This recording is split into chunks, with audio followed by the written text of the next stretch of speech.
அனைவருக்கும் வணக்கம். இந்த வீடியோ பதிவில் நம்ம பார்க்கக்கூடிய விஷயம் என்ன அப்படின்னா, பிராணாயாமம் அப்படின்னா என்ன, அது செய்கிறதுனால என்னென்ன மாதிரியான நன்மைகள் நம்ம உடம்புக்கு கிடைக்கும் அப்படின்றத பார்க்கலாம்.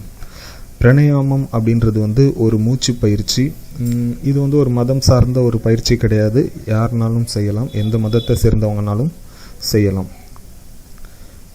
நம்முடைய மனசில் தோணக்கூடிய அந்த எண்ணங்கள் அப்படின்றத பார்த்திங்கன்னா, நம்முடைய மூச்சு காற்று, அதாவது நம்முடைய சுவாசம் எப்படி இருக்கோ அதை பொறுத்து தான் தோணும். நீங்கள் யோக பயிற்சி பண்ணுறீங்க அப்படின்னா உங்களுக்கு கண்டிப்பாக இது தெரிஞ்சிருக்கும். யோக பயிற்சி பண்ணாதவங்களுக்கு ஒரு சிம்பிள் எக்ஸாம்பிள் மூலமாக சொல்லலாம் அப்படின்னா, நீங்கள் எப்போ கோபமாக இருக்கீங்களோ அப்போது உங்களுடைய சுவாசம் வேகமாக இருக்கும். இது மாற்றி சொல்கிறா இருந்தால், உங்களுடைய சுவாசம் வேகமாக இருக்கும்போது நீங்கள் சீக்கிரம் கோபப்பட்டுடுவீங்க. இதில் கோபம் அப்படின்றது உங்கள் மனதிலிருந்து தோன்றக்கூடிய எண்ணம்.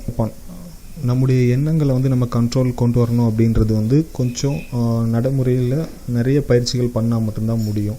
ஆனால் இந்த மூச்சு காற்று, நம்முடைய சுவாசம், இதை கண்ட்ரோலில் கொண்டு வர்றதுக்கு ஒரு பயிற்சி தான் இந்த பிராணாயாமா. இது பண்ணுறது மூலமாக நம்முடைய சுவாசத்தை கட்டுப்படுத்துறது மூலமாக நம்முடைய மனதில் தோன்றக்கூடிய எண்ணங்களை நம்மளால் கட்டுப்படுத்த முடியும். அதுக்காக யூஸ் பண்ணக்கூடிய ஒரு பயிற்சி தான் இந்த பிராணாயாமம் அப்படின்றது.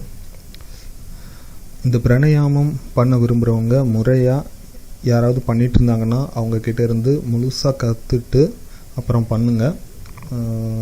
நீங்கள் இந்த வீடியோஸ் பார்த்து கற்றுக்கிறது இல்லை, ஏதாவது ஒரு புக்கில் எப்படி பண்ணணுன்ற ப்ரொசீஜர் பார்த்து கற்றுக்கிறேன் அப்படின்னா அப்படிலாம் தயவு செஞ்சு முயற்சி பண்ணாதீங்க. ஏன்னா இந்த பிராணாயாமம் பண்ணும்போது உங்களுடைய சுவாச ஓட்டம் மாறும் உடம்பில். அது மாதிரி உங்களுடைய எண்ண ஓட்டங்களும் மாறுறதுக்கான வாய்ப்புகள் உண்டு. ஸோ இதை முறையாக கற்றுக்கிட்டவங்கிட்டேருந்து கற்றுட்டு பண்ணுறது தான் சேஃப். அப்படி இல்லை அப்படின்னா நமக்கு தேவையில்லாத சைடு எஃபெக்டை கொடுக்கும். அதே மாதிரி இது யாரெல்லாம் பண்ணக்கூடாது அப்படின்னா, உங்களுக்கு ஹார்ட் டிசீஸ் ஏதாவது இருந்தது அப்படின்னா பண்ணாதீங்க. சுவாச கோளாறு நோய்கள் ஏதாவது இருந்தது அப்படின்னா அதெல்லாம் உங்கள் டாக்டர்கிட்ட கன்சல்ட் பண்ணிவிட்டு பண்ணுறது தான் பெஸ்ட். அதே மாதிரி பெண்கள் மாதவிடாய் நாட்களில் பண்ண வேணாம். ப்ரெக்னெண்ட்டாக இருக்கக்கூடிய பெண்களும் கூட உங்கள் டாக்டர்கிட்ட கன்சல்ட் பண்ணிவிட்டு பண்ணுங்கள். சரி, இது பண்ணுறதுனால என்னென்ன மாதிரியான நன்மைகள் கிடைக்கும் அப்படின்னு பார்த்திங்கன்னா, நம்ம உடம்புக்கு தேவையான அந்த ஆக்சிஜன் முழுசாக கிடைக்கும்.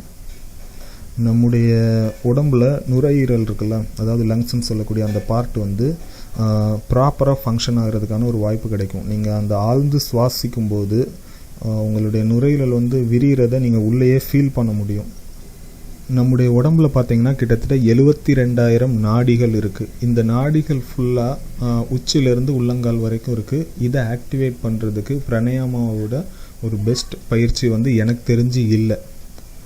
ஸோ இந்த நாடிகளை ஆக்டிவேட் பண்ணுறதுக்கு இந்த பிராணாயாமா ரொம்ப ஹெல்ப்ஃபுல்லாக இருக்கும்.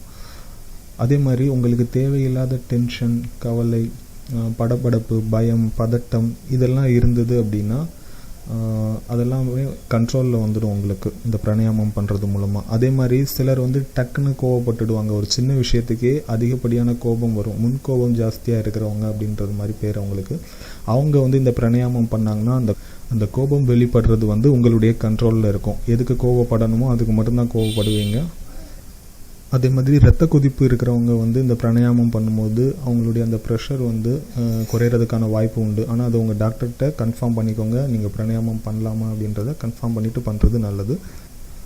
நம்முடைய உடலில் ஓடக்கூடிய அந்த ரத்தம் சுத்திகரிக்கப்படும் அப்படின்ற மாதிரி சொல்லலாம். எப்படின்னா நம்ம எடுக்கக்கூடிய அந்த ஆக்சிஜனுடைய அளவு அதிகமாக இருக்கும். காற்றினுடைய அளவு நம்முடைய சுவாசத்தில் அதிகமாகும் போது ஆக்சிஜனுடைய அளவு அதிகமாகும். இதனால நம்ம பிளட் பியூரிஃபை ஆகிறதுக்கான ஒரு சான்ஸ் இருக்குது. அதே மாதிரி உங்களுடைய பிரெயினோட ஆக்டிவிட்டீஸ் நல்லா இம்ப்ரூவ் ஆகிறதுக்கான ஒரு வாய்ப்பு கூட உண்டு.